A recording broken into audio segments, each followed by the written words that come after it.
ನಮಸ್ಕಾರ ವೀಕ್ಷಕರೇ, JB kitchen and ಲಾಗ್ಸಿಗೆ ಸ್ವಾಗತ. ಇವತ್ತು ಹಲಸಿನಕಾಯಿಯ ಕಬಾಬನ್ನು ಸಿಂಪಲ್ಲಾಗಿ ಹೇಗೆ ಮಾಡೋದು ಅಂತ ನೋಡೋಣ. ತುಂಬ ಟೇಸ್ಟಿಯಾಗಿರುತ್ತೆ, ಹಾಗೆ ಎಲ್ಲರಿಗೂ ಇಷ್ಟವಾಗುವಂಥ ಒಂದು ರೆಸಿಪಿ ಇದು. ನಾವು ಸಾಯಂಕಾಲ ಟೀ ಕುಡಿಯೋ ಟೈಮಲ್ಲೂ ಮಾಡ್ಕೊಳ್ಬೋದು, ಅಥವಾ ಊಟದ ಟೈಮಲ್ಲಿ ಇದನ್ನು ಸೈಡ್ ಡಿಶ್ ಆಗಿನೂ ಮಾಡ್ಬೋದು. ಸೂಪರಾಗಿರುತ್ತೆ. ಒಮ್ಮೆ ನೀವು ಇದನ್ನು ಟ್ರೈ ಮಾಡಿ. ಹಾಗೆ ವಿಡಿಯೋನ ಪೂರ್ತಿಯಾಗಿ ನೋಡಿ, ಇನ್ನೊಬ್ರಿಗೂ ಶೇರ್ ಮಾಡಿ, ಲೈಕ್ ಮಾಡಿ, ಸಪೋರ್ಟ್ ಮಾಡಿ. ಸಬ್ಸ್ಕ್ರೈಬ್ ಆಗಿಲ್ಲ ಅಂದರೆ ಸಬ್ಸ್ಕ್ರೈಬ್ ಮಾಡ್ಕೊಂಡು ನೋಡಿ, ಬೆಲ್ ಬಟನನ್ನು ಕ್ಲಿಕ್ ಮಾಡಿ, ಯಾಕೆಂದರೆ ನಾ ಮಾಡುವ ರೆಸಿಪಿಯ ನೋಟಿಫಿಕೇಷನ್ ಫಸ್ಟ್ ನಿಮಗೆ ಬರುತ್ತೆ. ನಾನಿಲ್ಲಿ ಒಂದು ಚಿಕ್ಕದಾಗಿರುವಂಥ ಹಲಸಿನಕಾಯಿನ ತೊಗೊಬಂದು ಅದರ ಮೇಲ್ಗಡೆ ಸಪ್ಪೆಯನ್ನು ಬಿಚ್ಕೊಳ್ತಿದ್ದೀವಿ ನೋಡಿ. ಈ ಥರ ಅದನ್ನು ಬಿಚ್ಕೊಳ್ಬೇಕು. ಎಳೆದಿದ್ದರೆ ಚೆನ್ನಾಗಿರುತ್ತೆ. ಹಲಸಿನಕಾಯಿ ಸ್ವಲ್ಪ ಬಲ್ತಿದೆ, ಇದು ಒಳಗಡೆ ಬೀಜನೂ ಬಂದಿದೆ. ತುಂಬ ಎಳೆದಿರಬೇಕು, ಬೀಜನೂ ಬರಬಾರ್ದು. ಅಷ್ಟು ಎಳೆದಿತ್ತಂದರೆ ಸೂಪರಾಗಿರುತ್ತೆ, ಇನ್ನೂ ಚೆನ್ನಾಗಿ ಬರುತ್ತೆ. ಸ್ವಲ್ಪ ತೊಳೆ ಎಲ್ಲ ಬಿಟ್ಕೊಳ್ಳುತ್ತೆ. ಈ ಥರ ಪೀಸ್ಗಳನ್ನಾಗಿ ಮಾಡಿಕೊಂಡು ನಾನು ಕುಕ್ಕರಲ್ಲಿ ಹಾಕಿ ಇದನ್ನು ಒಂದು ವಿಸಿಲ್ ಮಾಡ್ಕೊಳ್ತೀನಿ. ಈಗ ಸ್ವಲ್ಪ ಉಪ್ಪು ಮತ್ತು ನೀರು ಹಾಕಿ ಇದನ್ನು ಒಂದು ವಿಸಿಲ್ ಮಾಡಿಕೊಂಡ್ರೆ ಸಾಕಾಗತ್ತೆ. ನೋಡಿ, ಈಗ ಒಂದು ವಿಸಿಲ್ ಮಾಡಿಬಿಟ್ಟು ನಾನಿಲ್ಲಿ 3/4% ಆಗುವಷ್ಟು ಇದು ಬೆಂದಿದೆ, ಪೂರ್ತಿಯಾಗಿ ಬೆಂದಿಲ್ಲ. ಒಂದು 3/4% ಇದು ಬೆಂದಿರುತ್ತೆ. ಇದನ್ನೀಗ ನೀರನ್ನು ಬಸ್ಕೊಳ್ಳೋಣ.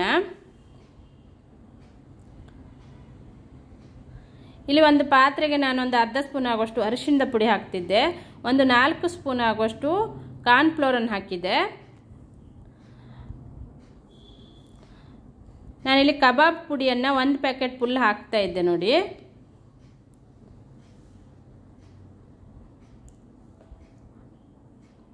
ಮತ್ತು ಕೊತ್ತಂಬರಿ ಪುಡಿಯನ್ನು ಹಾಕಿದ್ದೆ ನಾನಿಲ್ಲಿ. ಧನಿಯಾ ಪುಡಿಯನ್ನು 1 ಸ್ಪೂನ್ ಆಗುವಷ್ಟು ಧನಿಯಾ ಪುಡಿ ಹಾಕ್ತಿದ್ದೇನೆ.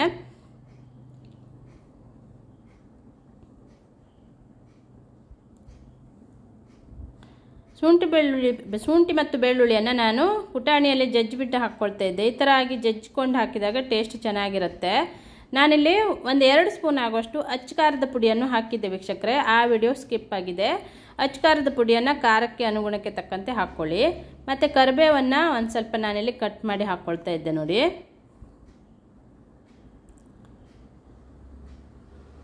ಈಗ ಚೆನ್ನಾಗಿ ಇದನ್ನು ಮಿಕ್ಸ್ ಮಾಡಿಕೊಂಡು ಒಂದು 3 ಸ್ಪೂನ್ ಆಗುವಷ್ಟು ಮೊಸರನ್ನು ಹಾಕ್ಕೊಳ್ಳೋಣ.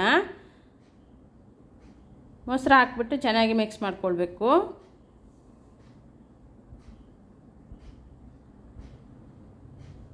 ರುಚಿಗೆ ತಕ್ಕಷ್ಟು ಉಪ್ಪನ್ನು ಹಾಕ್ಕೊಳ್ಳೋಣ. ಖಾರ ಉಪ್ಪು ನಿಮ್ಮ ಪ್ರಮಾಣ ನೋಡಿಕೊಂಡು ಅನುಗುಣಕ್ಕೆ ತಕ್ಕಂತೆ ಹಾಕ್ಕೊಳ್ಬೋದು ಇಲ್ಲಿ.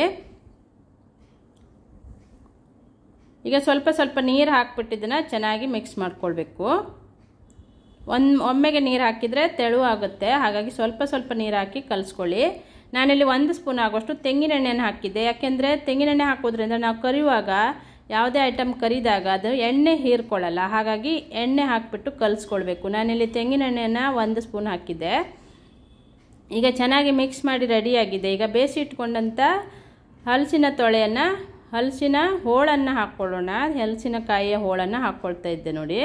ಇದನ್ನೀಗ ಚೆನ್ನಾಗಿ ಮಿಕ್ಸ್ ಮಾಡ್ಕೊಳ್ಬೇಕು. ತುಂಬ ಎಳೆದಿತ್ತಂದರೆ ಈ ಥರ ಸೈಡಿಗೆ ತೊಳೆ ಎಲ್ಲ ಬಿಟ್ಕೊಳ್ಳಲ್ಲ.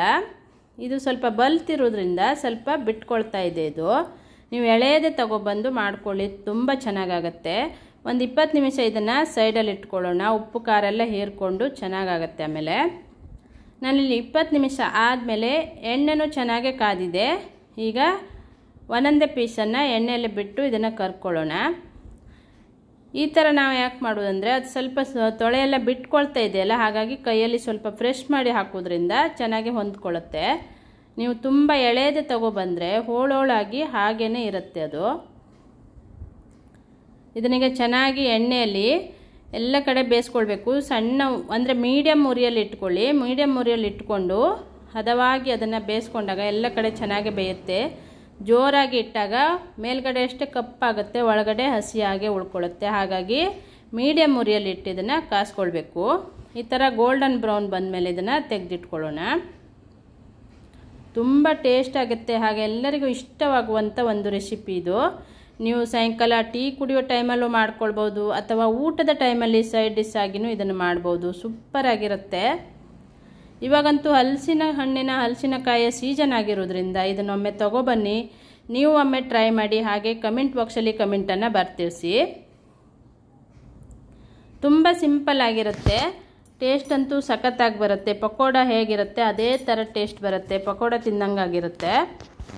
ನೋಡಿದ್ರಲ್ಲ ಎಷ್ಟು ಸೂಪರಾಗಿದೆ. ಹಲಸಿನಕಾಯಿಯ ಕಬಾಬು ರೆಡಿಯಾಗಿದೆ ವೀಕ್ಷಕರೇ. ನೀವು ಒಮ್ಮೆ ಇದನ್ನು ಟ್ರೈ ಮಾಡಿ, ಹಾಗೆ ಕಮೆಂಟ್ ಬಾಕ್ಸಲ್ಲಿ ಕಮೆಂಟನ್ನು ಬರ್ತಿಸಿ. ಇದೇ ಥರ ನನ್ನ ಹೊಸ ಹೊಸ ರೆಸಿಪಿಗಾಗಿ ನನ್ನ ಚಾನಲನ್ನು ಸಬ್ಸ್ಕ್ರೈಬ್ ಮಾಡ್ಕೊಳ್ಳಿ. Thank you.